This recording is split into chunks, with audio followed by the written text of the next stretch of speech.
Evening, everyone. Welcome to Council and Committee meeting for Tuesday, November the 4th. Dean, call to order, please. Mover or seconder? Jennifer and Betty. Moved by Councillor Gauthier, second by Councillor King, that the Council and Committee meeting on November 4th, 2025 be called to order at 5:30 p.m. All in favor? Carried. Roll call, Dean. Mayor Bennett, Present. Reeve Watt, Present.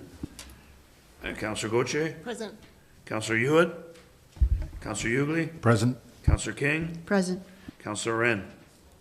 All members present except for Councillor Hewitt and Councillor Wren. Thank you.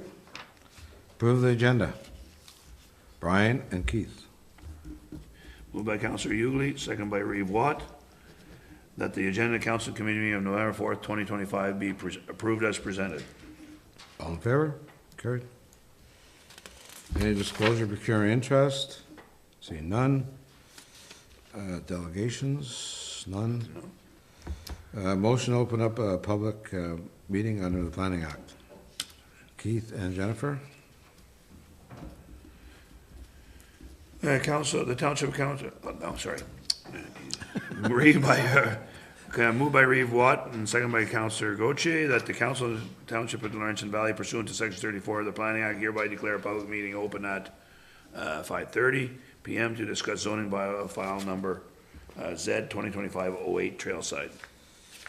All in favor? Carried. Laura, I'll turn it over to you, please. Yes, so the file that we have before us tonight, it's file number Z 2025-08, referring to it as Trailside.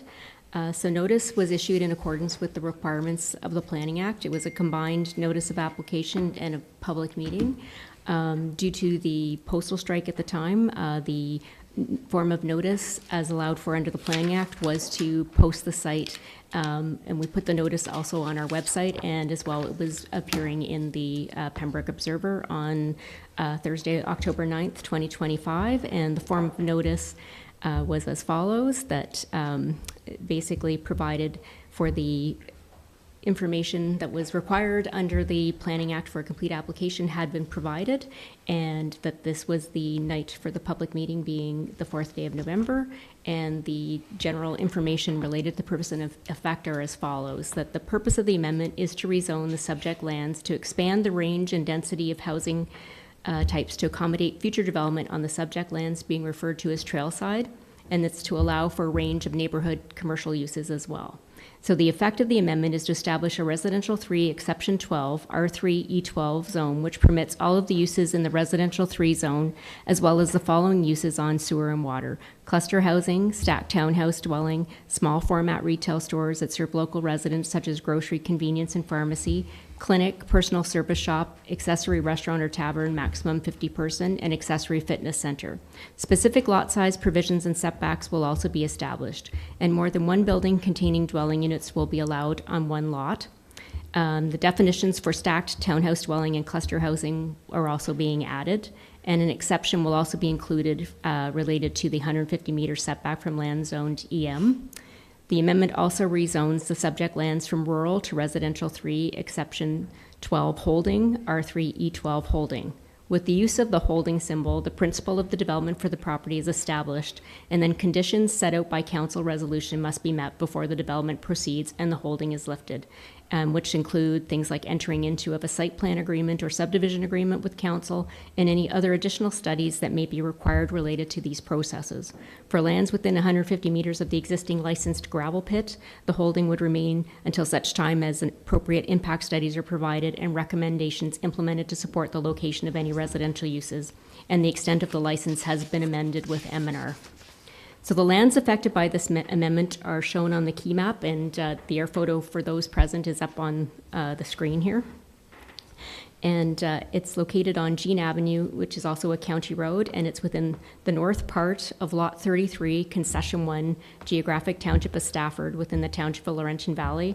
And it's an approximately 11 hectare or 27.18 acre portion of the larger 75.64 hectare or 186.92 acre property.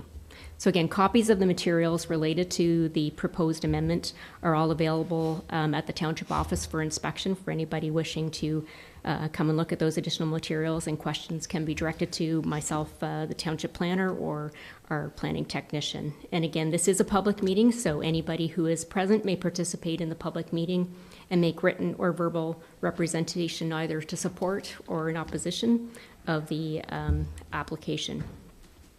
And again, because it is a public meeting, that any comments that are provided do form part of the public record, and your name and information and the comments are all then deemed to have been agreed to be part of that public record when you provide them. And this notice, again, as I had noted, was appearing in the newspaper on Thursday, October the 9th, and in accordance with the Planning Act. Okay, Okay, so Yes. sorry. sorry? And just one note too, at the time of issuance of the report, the only comments that we had received was a circulation from the Algonquins of Pikwakanagan First Nation, just in terms of a follow-up on the development moving forward. So we have made some outreach, and we will follow up with that for their review. And as part of the pre-consultation, we did also speak with the County of Renfrew Public Works and Engineering, and they indicated that they would be reviewing matters as the next stages come forth, but they are aware of the proposals. Okay, questions of council or comments? Keith? Just a comment. I read through all your background information, and well put together. I think it answered all my questions just in going through the background. Thank you. Anybody else? No? Brian? It basically just levels the playing field with the other developments, so I think it's good. No, it's great. Great to see another development beginning. Do they have any idea on start dates or shovels in ground? At this time, we don't have a hard and fast for that. There would be a number of processes. As noted, this is the first stage of it to bring the zoning into, kind of that broader category that most are now looking towards, with the residential zoning being that R3 category. At this time, there are some thoughts of different possibilities moving forward that may come in different pieces. Their holding zone would be in place, and it would stay, if there are stage developments, we could be progressively removing the holding zone depending on the nature of applications. And certainly there have been some conversations at a conceptual level on some different, different types of residential uses, whether that be, small story apartment buildings or some other mixes, and that's where we're hopeful that there will be some site plan applications or something of that nature coming into the new year. But at this point, it's making sure that they have the zoning in place to start that process, and then with the holding allowing for those our ability to require again those additional studies, depending on what exactly is coming forward. Okay, thank you. I understand we have people from the public would like to speak. If you come up to the microphone and just say your name and your address, please. So Amanda Hayek of 647 Jean Avenue. So we're just a couple houses down from the subdivision, that potential subdivision. My questions are not really questions, more comments are like future dated ones. So to be brought up later, but just bringing them forward now is with regards to like traffic control, has the county been or will be addressed with increased traffic when construction starts on the subdivision, as well as after when the subdivision is completed. The next one is if an environmental assessment will be completed. There are turtle crossing signs on the road, as well as there are ponds in the property behind me, as well as the wetland beside the trail. And my last one is some of the properties are on septic, so will we be forced to tie into the sewer once that's in? So as I said, future dated comments. No, that's good, and they're all very valid questions, and if Lori can't answer them tonight, I'm sure she will. But maybe we'll start with the traffic. Lori? Certainly. So as I I did just briefly mention, we did have a very preliminary discussion with representative from the County of Renfrew Public Works and Engineering, and so they are aware, and what they had indicated is that they wouldn't, at this stage with a zoning bylaw amendment like this, that they wouldn't have specific comments or requirements at this time, but then as we move forward with stages, so if we were to have an application for a site plan to come forward or a plan of subdivision, then tied to the specific development proposal with that, there may be a traffic study or different requirements related to their entrance, because they will be the authority for the entrances. So, to give an example, if there was a smaller, site plan for, say, one small building, they might have a different set of requirements for a traffic review or a traffic brief than, if there's the broader chunk of it that would be a bigger subdivision, then there would be, the more detailed type of traffic review. To note, we did have it on the radar that this was a potential property for future development as well at the time that we did the transportation master plan. So there has been some notations also included in that we would be tying back in as we would move forward with applications. So definitely that is something that we would be requiring and would be in consultation with the county on. And I'm sure environmental assessment would be brought up at that time as well. Yes, so at this point in time, again, none of the lands that are currently zoned environmental protection are proposed to be rezoned, so those would stay in place. And typically, with the nature of a property like that and with the wetland area, that if there were a plan of subdivision to come through, one of the studies that the County of Renfrew would typically require is an environmental impact study, and to address that. And if there are, certainly usually one of the things related to if there are turtles noted in the area, that there are usually timing related or techniques to cover gravel piles and such to try to address that. But those would be items. And again, some of those could be, depending on which comes forward kind of first, maybe included as part of the items to relate to the removal of the holding zone, but again, would be requirements typically with a plan of subdivision. So Laurie, to Amanda's last question regarding water and sewer, obviously the lines aren't going up that far yet. If they begin the development and they want to bring water and sewer to their property, it would obviously go by Amanda's property. And then would she have the option to tie in at that point, or how does that work? Yeah, so I think the thing to flag is that this area, yes, is intended to be developed fully on sewer and water. And I might just actually request of our public works manager might have a thought process on, for that location, where it might go by. Yeah, so currently the water extends up to include all of the residential properties, so there is municipal water in front of the property. The sanitary sewer will have to be extended to accommodate the development. It would be the developer's responsibility to pay for that, so they would only bring in what they need. When we did the Roy Street construction works in 2024, we did install some infrastructure at that time that would allow them to connect into the manhole. And then we did upsize some piping on Roy Street as well to accommodate some additional flows. So we've already done some sort of pre-planning for it. So the water does extend quite a ways down Jean Avenue, but with the old rail bed, there were some issues with the sanitary and crossing at that time. So that was the reason why it had stopped. But the developer, like I said, will extend it a little bit further down to accommodate their development. So any water and possible water and sewer users would be contacted as that progresses? Yeah, for any that would catch on to, yeah. Does that answer your question, Amanda? Okay. Okay. You're wanting to know if it's mandatory? If it's mandatory or not.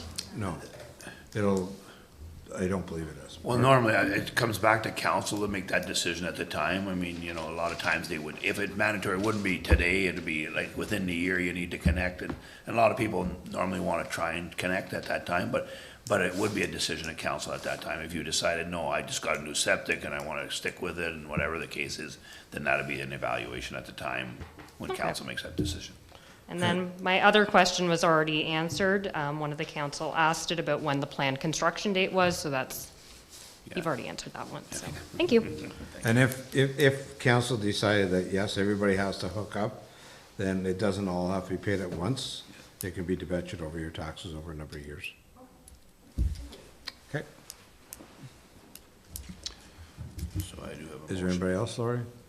Yes, I just believe our Nevada Sergeant, Recreation Coordinator, Acting Deputy Clerk, has noted that we do have some people on the line. I think if there is anybody on the line that wishes to speak, if they could raise their hand on Zoom, and then they would be unmuted, but please identify yourself as soon as you are unmuted.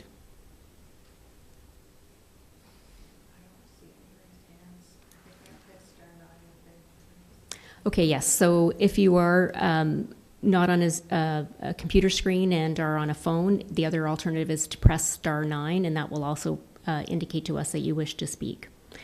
So again, just one more time, if there's anybody online that would like to speak, then it's to raise the hand or *9 and identify yourself.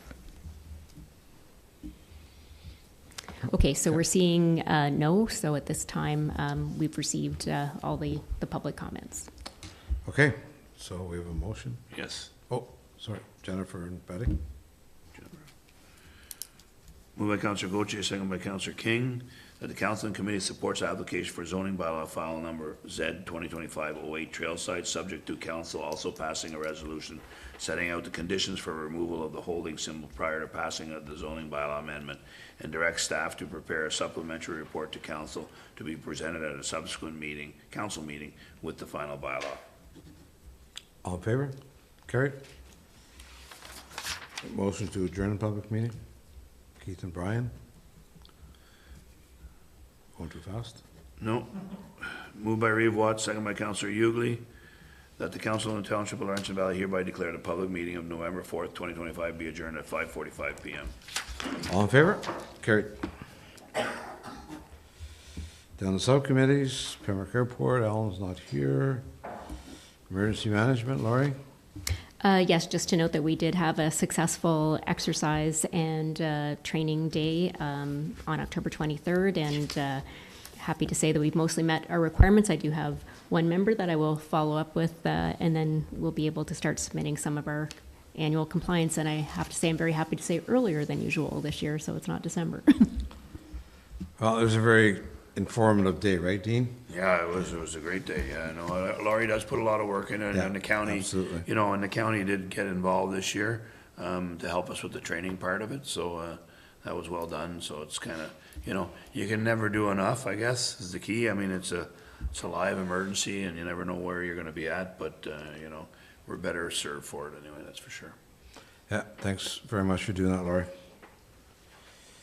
Down to corporate services, budget, strong mayor powers. Okay, so as we spoke briefly about the strong mayor's powers last meeting, this is the second piece that we have currently, which is becoming just to kind of direct how the mayor's budget is going to be presented and received.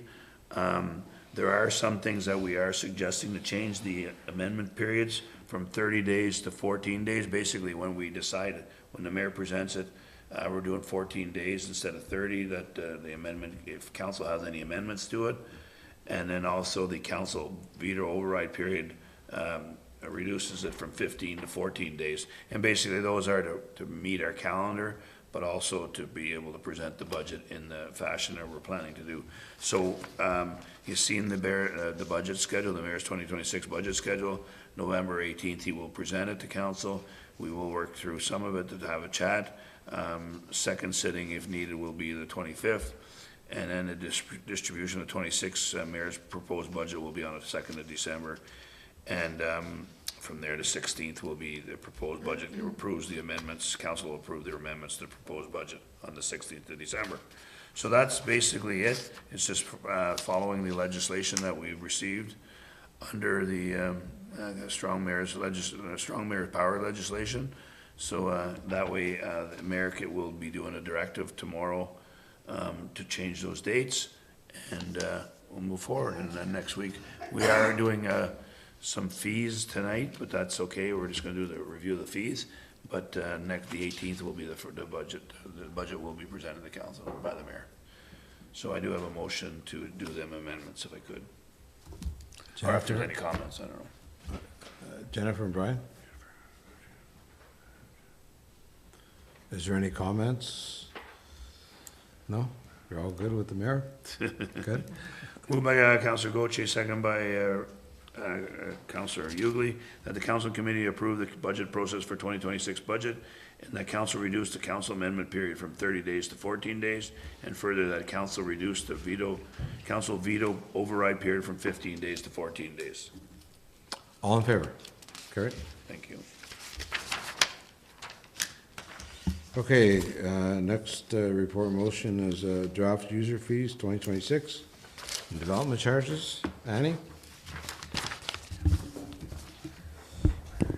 Okay, thank you.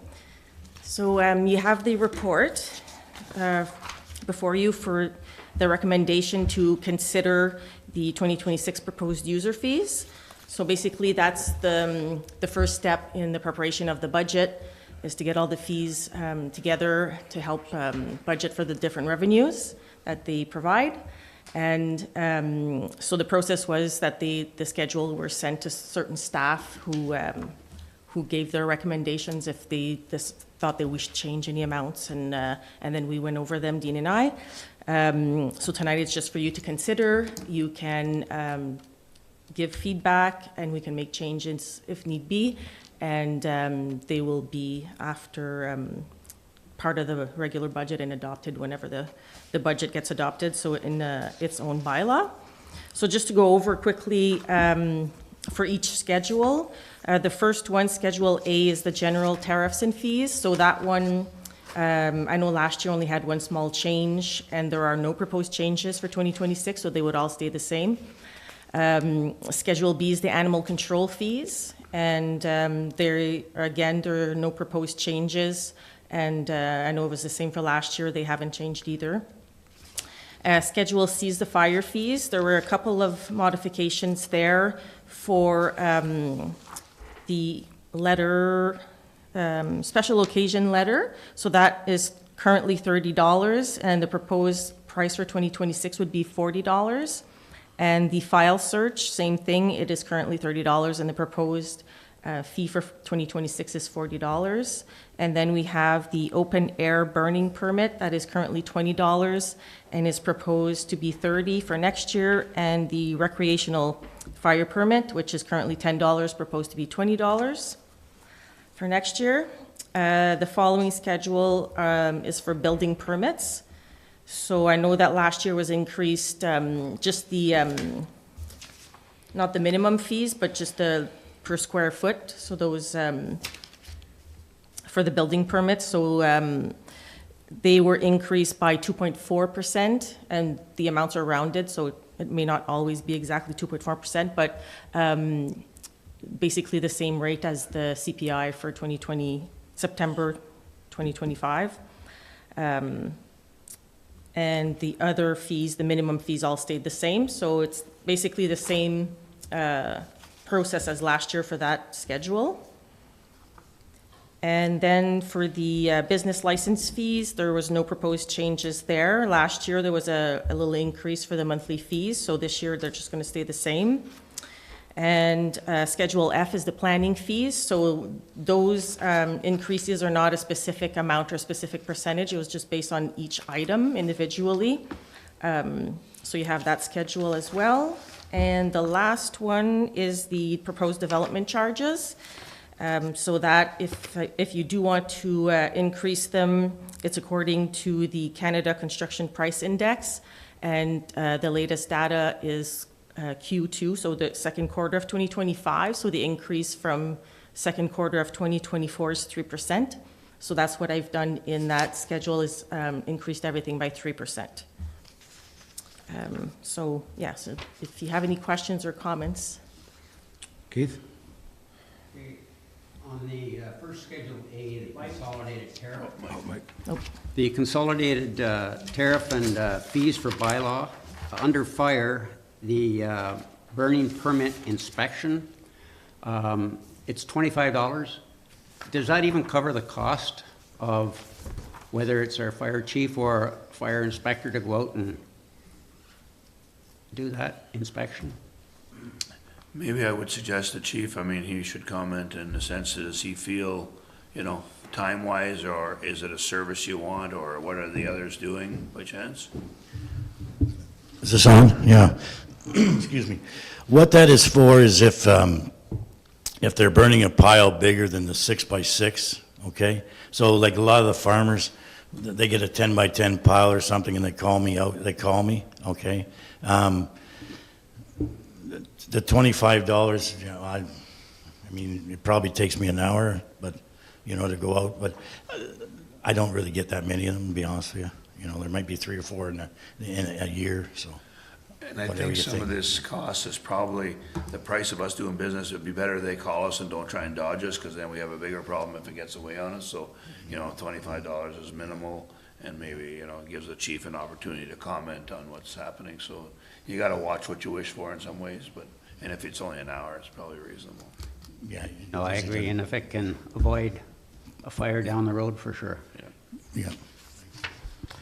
Tim, can you say, the open air fire for $30, that's one time per year, is that? per- Yeah, it's one time per year, but it's only good for 20 days, and then they have to keep calling in to renew it, but they don't pay the second time. Right, the same Okay. as, for the small fires. The in house, campfire is for the year, they Yes. just buy it once, yeah. And they don't call in for that. No, Okay. no. But the open burning, they do, if they burn during the day, they do call me, okay? Right. And they say, so, But I just to reiterate, just so we're clear, the open air burning, they pay the first one they get, but it's only for 5 days, the permit, right? Is it 5 days or 7 days? 5 days. I thought it was 10. And I think, and then, but then when that 5 days expire, say for instance, 3 weeks later, they want to do it again, they need to come in again and do another permit, but they don't pay. Right. If they've paid once.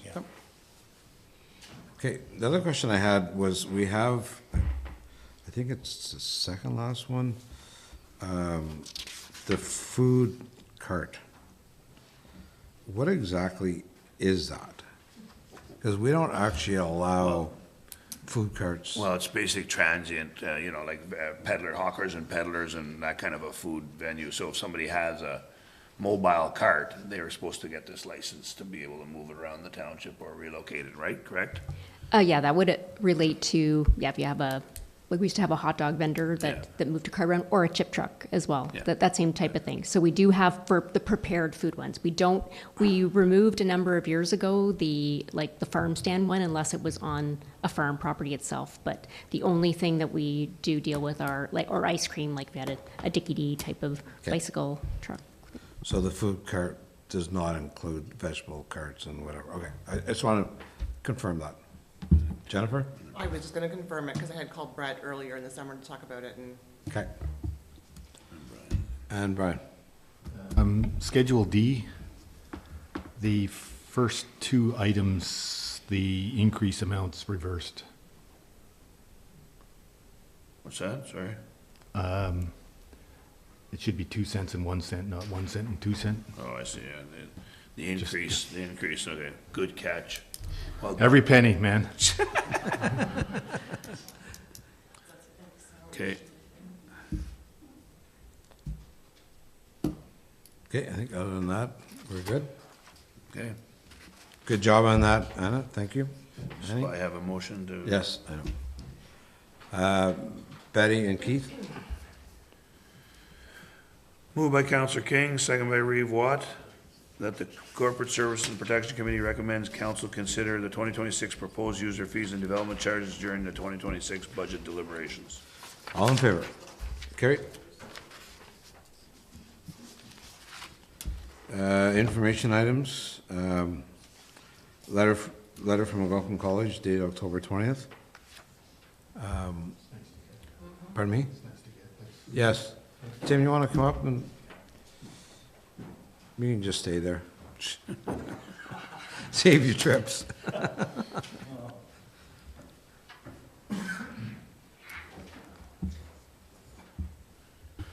Okay, thank you. So we don't often get a letter like that for your services, so it's good to see.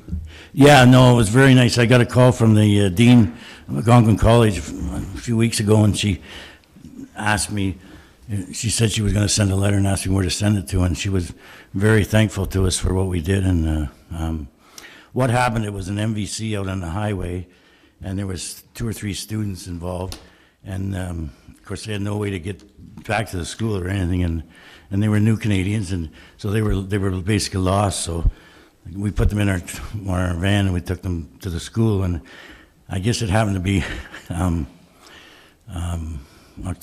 September the 30th, so everybody was outside, and so she said it was very good to see that that you take care of all of our people. So it was a very nice letter, yeah. So. Right on. Thank you. For our report. Well, it's been one of those months. I just want to explain the bushfires to you. The first one came in on Monday at Crow's Nest and Bucos Road. It was in the middle of nowhere, and it got reported to me by the M&R. They've seen it when their helicopter flies around all the time. So anyway, we attended, obviously, and it was growing fast, and there's lots of camps and stuff in there, so we had to call in the water bombers. So we had 2 water bombers, we had 2 helicopters, plus the bird dog, which is the plane that directs the water bombers on where to drop the water. And they were overhead for 90 minutes with the water bombers.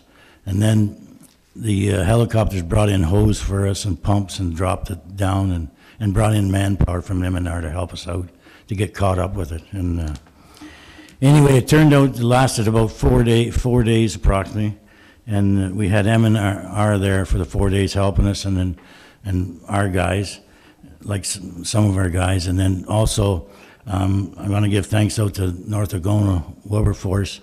They had 3 or 4 of their people there every day helping us out with manpower, because once it's contained, that's sometimes the easy part. The hard part is working back to the center and putting out all those roots and grass and everything else that has to be to put out so we can walk away from it. Of course, that Thursday afternoon, or Thursday around 1 o'clock, we get this call that there's smoke around the TV Tower Road area, Beeline area, and so myself and we went around and we drove, and a couple guys walked the bush, and finally we found it. It was between the rail bed and Russam Road, and of course in the middle of nowhere again. None of these fires were close to a road, and so I called in Petawawa at that time to help us. The village fire department, they sent manpower, sent us a tanker, and brought us some more hose, and we got it basically contained by that nightfall, and then it took another 3 or 4 days to put it back together. But some facts here that I think you'd be interested in. This is the one at Beeline Road was 11 acres, or 4.5 hectares approximately. Petawawa was called for manpower and a tanker. They also brought some more wildland hose for us.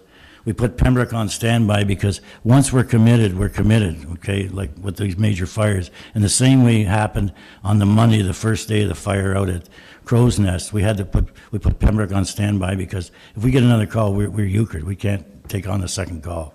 So I got to thank them for that. And then they did get a call on Jean Avenue one day. There was a brush fire. So anyway, there was that. And CNL, I have to thank CNL. CNL gave us 20 packs of hose, which, here's a fact, there's 400 feet of hose in a pack, okay? So we had our 4 packs, their 20 packs, and plus we had 69 lengths of hose from M&R, okay? At 100, so 69 times 100, that's 6,900 feet, plus all this other hose. Like, we had hose coming from all over, but it's all you can do. You got to surround it and work your way back. And of course, we lost some hose, but it burnt or whatever. But anyway, yeah,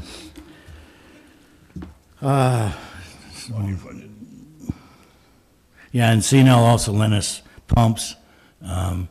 We had, and M&R brought pumps in for us. That was at the Crow's Nest fire, and CNL brought pumps, and we had pumps over, some pumps over at on the Russam Road. So it was quite a week. it all turned out really well. The crew did really well, and thanks to our neighbors, for helping us out, and away we go again. So. No, for sure. Jennifer, go ahead, please. Is this, I don't know if you can say or not, from being so dry?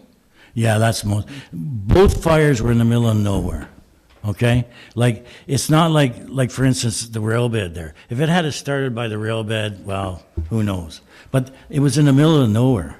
Like, that's why we drove around for 2 hours. We could see smoke, but we couldn't find the fire, and the guys were tromping the bush, and finally got tromping, and finally, the guy's in there about 5 minutes, and he radios me, I found it. Uh-oh. So then the work began, but yeah. And even the Crow's Nest one. The Crow's Nest one, somebody that morning told me that they seen smoke at 6 o'clock in the morning, okay?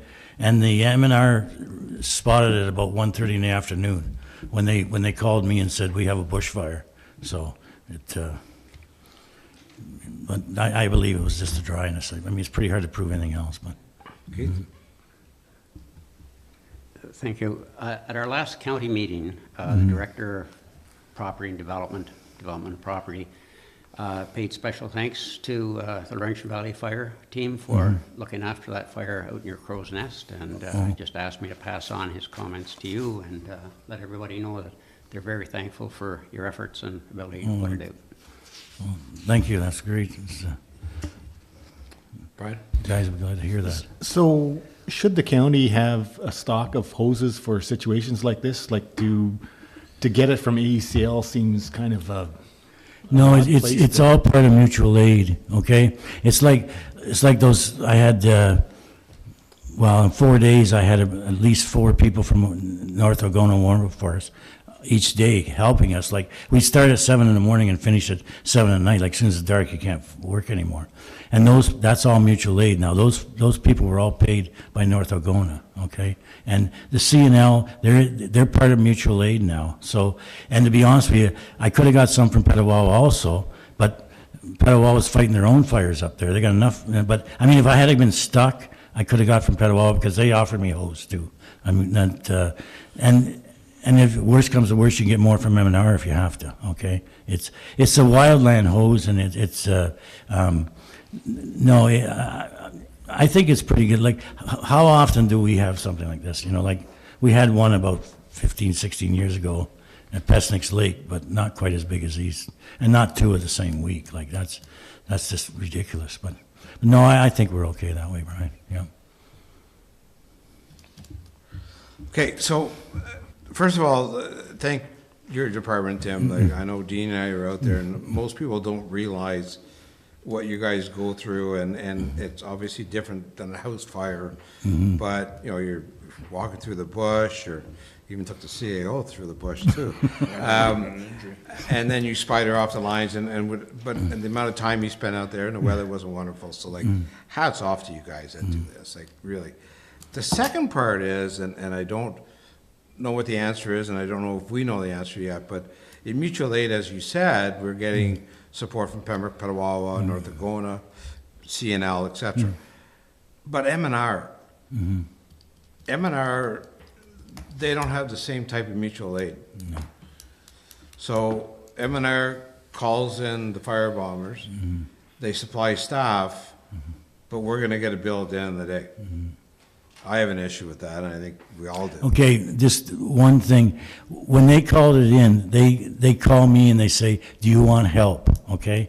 Well, when I found out how big it was, I needed help, okay? So that's when the register starts clicking, okay?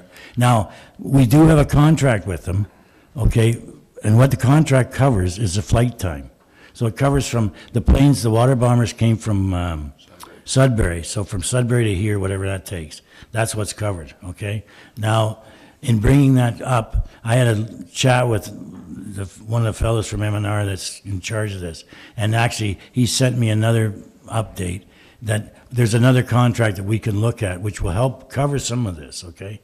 But I don't know yet, I haven't looked at all the numbers, but he said there's always gonna be a bill, okay? Because those planes, like, to run those planes it's a lot of money an hour. Oh, absolutely, and we're gonna foot the bill for it.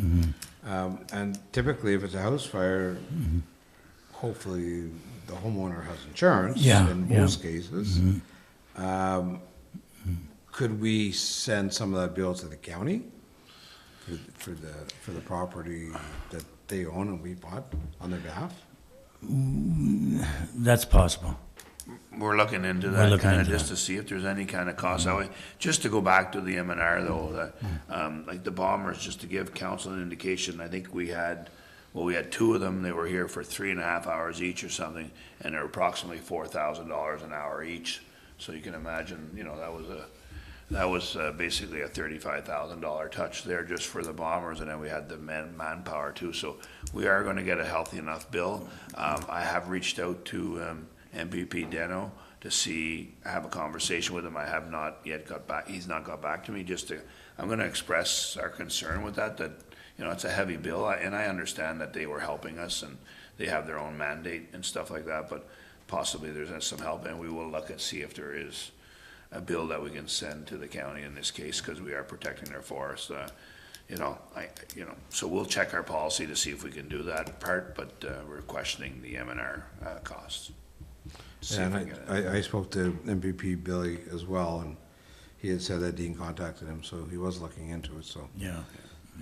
Where that goes, I don't know, but it's, Well, now the bushfire is maybe a little different, but I mean, with the other situation we've had this year, it's almost getting to be a way of life, and I don't know how we protect ourselves on that. Like, we do have in our bylaw that we can charge anything over and above, okay? Especially with houses and things, but how it ties in to a bushfire now is, who knows? yeah, tough situation. You gotta get the fire out. Well, yeah, you're caught between a rock and a hard place, Yeah. Thanks, Tim. We'll have to sell some trucks. Any questions for Tim on the report? The only question I have, Tim, was that there was a couple here that said paperwork is in process. Okay, that means that I've put the paperwork together to send to the fellow there.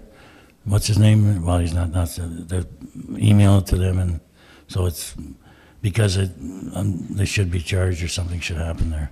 So, Okay. okay, Alrighty, thanks very much. thank you.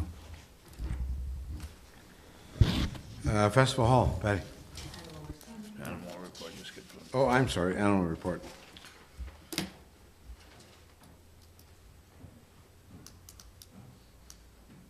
Any questions or comments?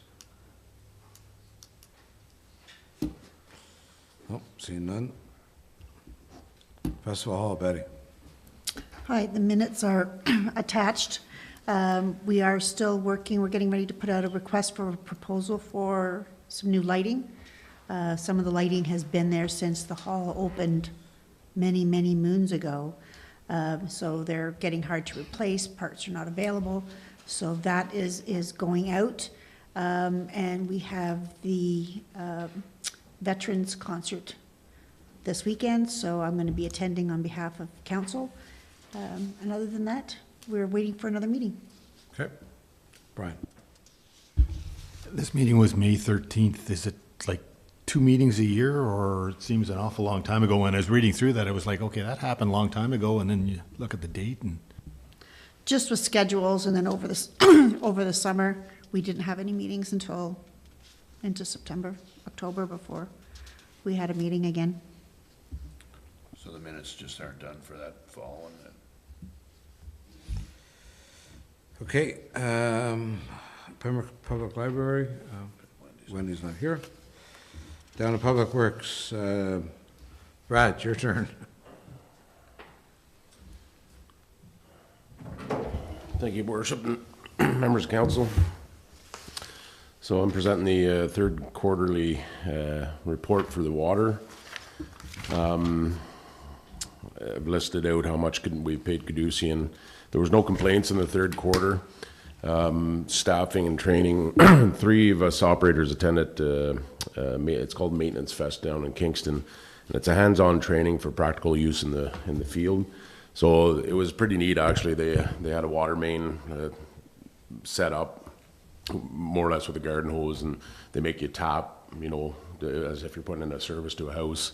And there were just different stations, and you just went around, and it was pretty neat hands-on experience of some of the stuff we haven't done before, right? So, anyways, the three of us got a lot of knowledge out of that maintenance fest, so it was a really good course.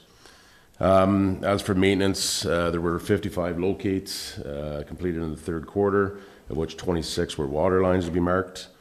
We had two malfunctioning water meters, so in the chambers, the water meter is what tells us how much water we used in a certain area. Two of them were malfunctioning, they weren't working, so we were averaging in. So our guys went down, we changed both water meters, so I'm happy to say all water meters are working now in the township. So we replaced two of those, one in Karen Street and one in Pembroke Street West. We still have a couple more chambers to do, and we're planning on doing that in the springtime. Valve box was replaced in Glen Street, and then a curb box and rod was replaced in the driveway on Glen Street. So when we did the the water testing, we did exceed a limit on trihalomethanes, and that was at Home Depot. So this the line at Home Depot, we always have high readings of THMs there.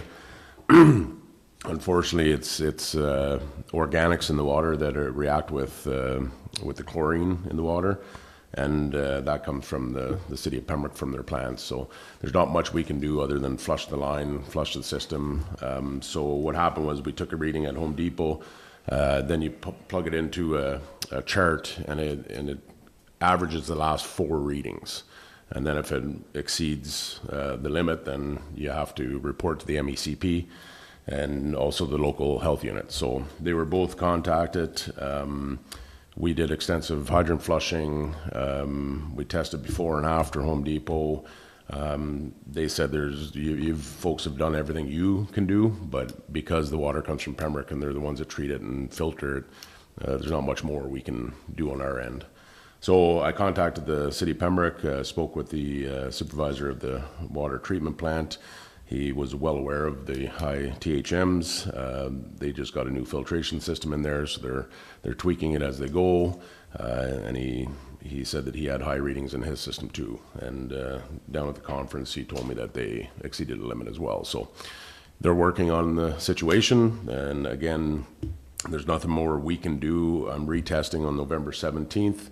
At that point, then, if it's below the limits, I'll have to submit another report to the MECP just to let them know it's below the limits, and we'll be fine after that. Brad, Yeah. would have any reason that, number one, it's end of the line, and number two, they don't use a lot of water? Does that have anything? Yeah, usage is a big thing. THMs seem to go up in the summer with the heat in the water. So, of course, this summer we had a hot summer. So therefore the water levels down in the Ottawa River, which then stirs up your organics, and when it goes in their plant, and they're working on their new filtration system.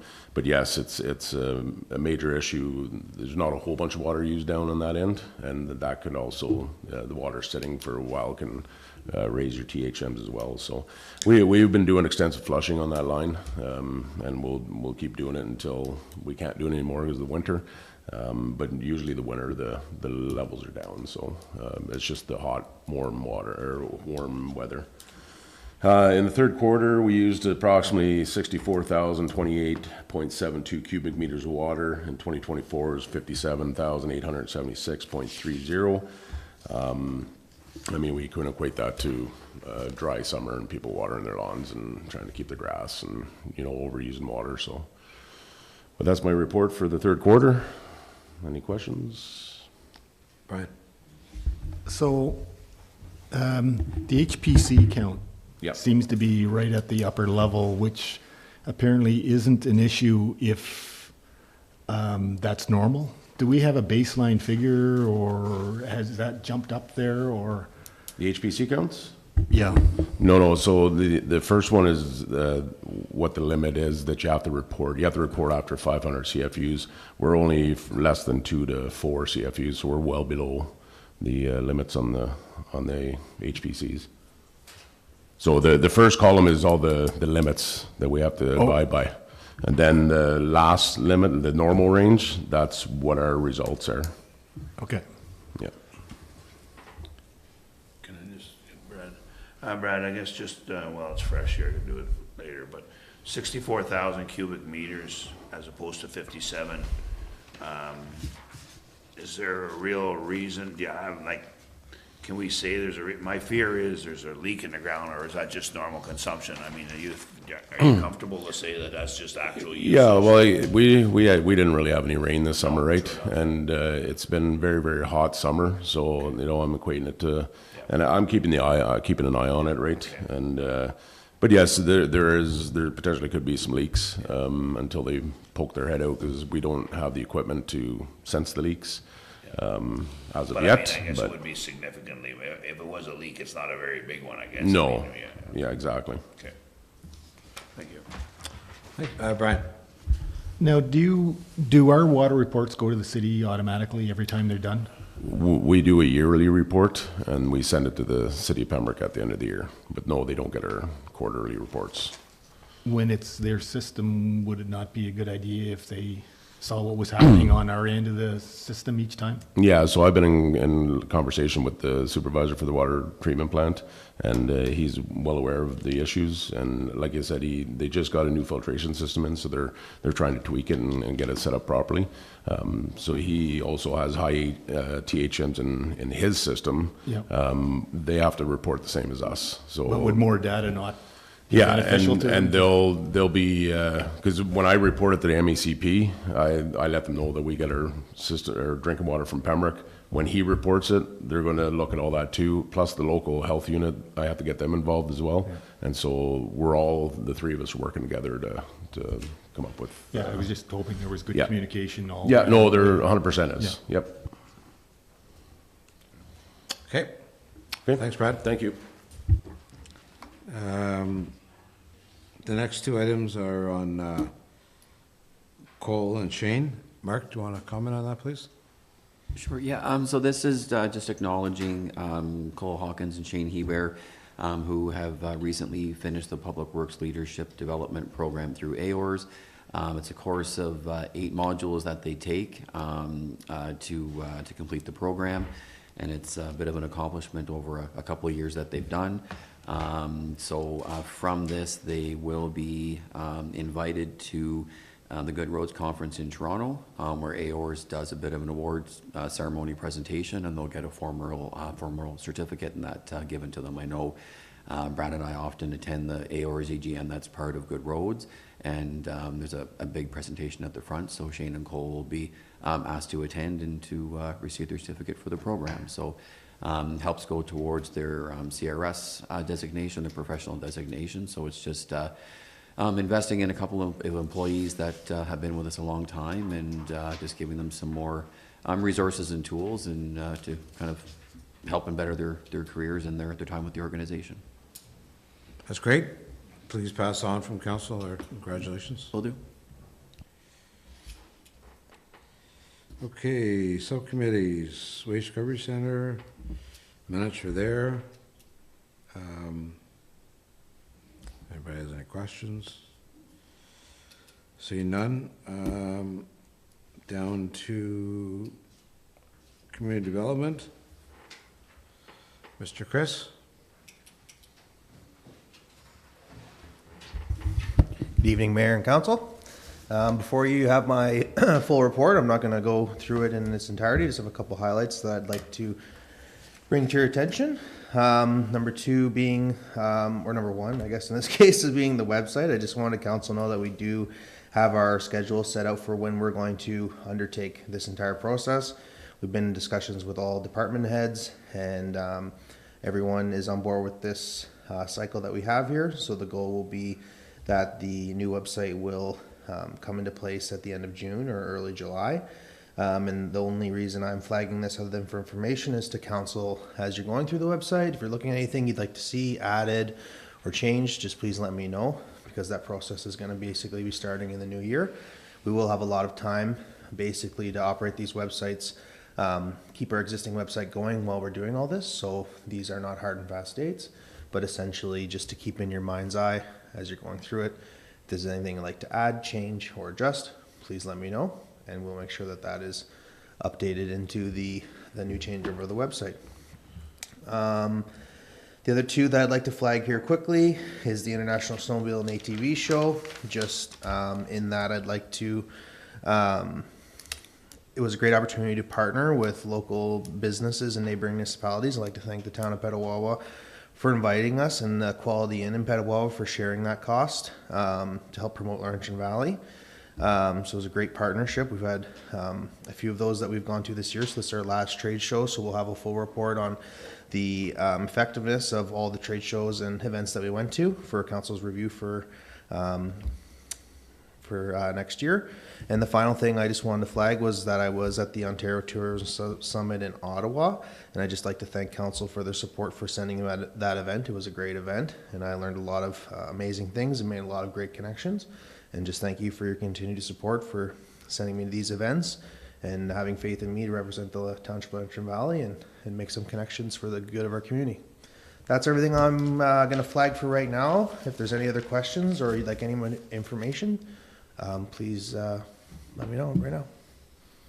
Okay, thanks very much. Good job. Okay, thank you.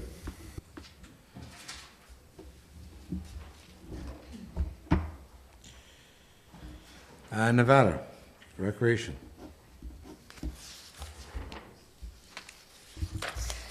Hi, I just wanted to highlight a couple great events that happened in October. So the Spooky Movie Night, another great night, lots of kids, no shortage of kids, less carloads, but no shortage of kids. Yeah, that's a issue that we're seeing is we're giving out all these tickets and then only half of them show up. So we're gonna have to figure out some way to make sure we get the full, because there's people waiting for tickets. So if you do have a ticket, you can always return it if you don't think you're going to come, and give that opportunity to someone else. But still a really great event and really good for Skylight Drive-In. Second one was, of course, Halloween at the Trail. What a spectacular event. This year they saw over 7,000 visitors over the 2 weekends. I got to be a part of the behind the scenes of it all, and what a well-run event. It runs itself, as I witnessed, and people love it. Everybody's so happy to come out, and what a great job the very, very small committee does that puts on this huge event. It's really remarkable, and it's a great event for our community. I also want to just bring up a couple upcoming events in November. So our November, December, we're going to be putting in a float at both the Pembroke and Petawawa Christmas parades, and I'm working on planning the volunteer appreciation party.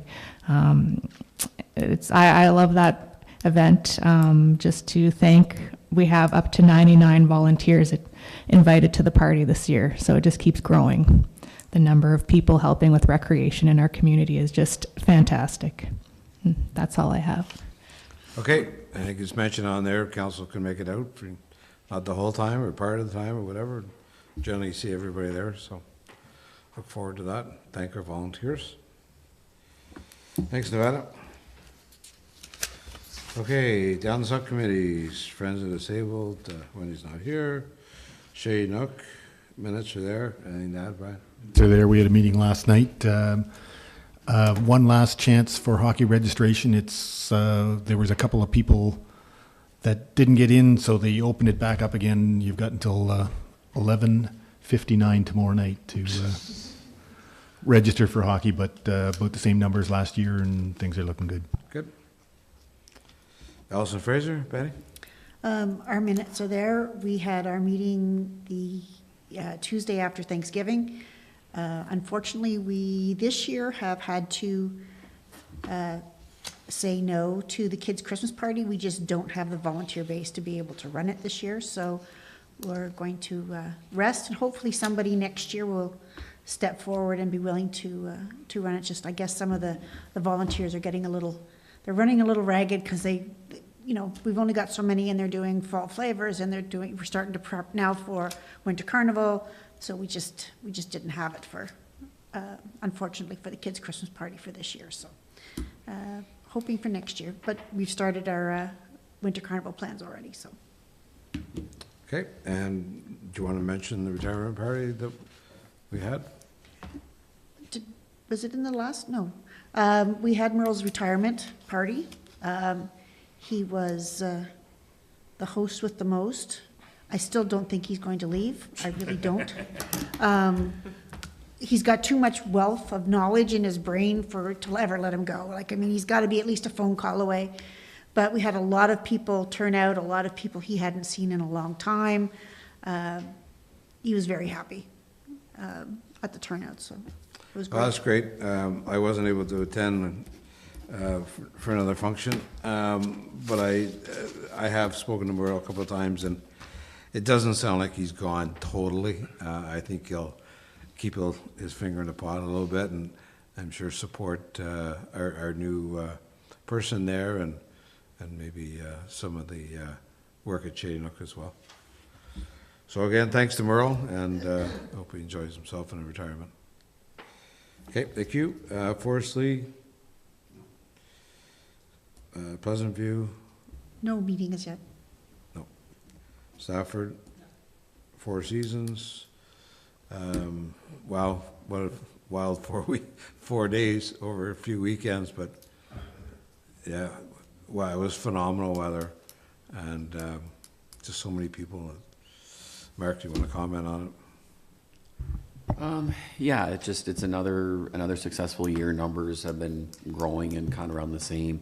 Haven't figured out all of the finances and stuff yet, but it's I know sponsorships and donations were up, which was good to see. Yeah, a small group of us with a bunch of added to the community, and some great help from the township this year, which is I think went a long way towards our planning, which has helped, and yeah, just another great year. A little bit to clean up yet and start getting ready for the winter season, which I don't want to say is fast approaching, but it's coming quickly. So yeah, I guess a big thank you to all the students that got some of their high school hours and supported the trail in their acting. I know a lot of them did a great job and volunteered a lot of time. So certainly thank you to them. Fit and Feisty? Nothing? Yep. And Reeves report, the summary is there. In the summary, I'd just like to bring to your attention one of them. Sorry about that. I'd just like to bring to your attention one of the items in there. Good news for the area, and that one of our presentations at our last county meeting was Dean Felleber. He's president of Ben Oakham and Sons. He was accompanied by John Yakubuski, and he presented the company's proposal for a biomass generation plant. Just a couple of key highlights is that the project will include $65 million investment with a projected $53 million a year economic impact, 30 to 40 full-time jobs, which will offset some of the other tons of CO2. So I think it's a good news thing. There's still some issues to go through. Apparently a lot of our electric wires from the generation plants aren't heavy enough to accommodate and supply a lot of the new businesses coming on board. So this will be part and parcel of that. And if you've been reading some of your IES news reports online, you'll see that they're also talking about the same and looking for ways to improve that. And this will take care of a lot of the extra pulp that isn't being used up right now, and I think it's just a good move forward for the area. Absolutely, good news for sure. Okay, council acknowledgements. Seeing none. Adjournment. Move in a seconder, please. Keith and Brian. Moved by Reeve Watt, second by Councillor Ugly, that the council and committee meeting of November 4th, 2025 be adjourned at 6:35. All in favor? Carried. Okay, thank you.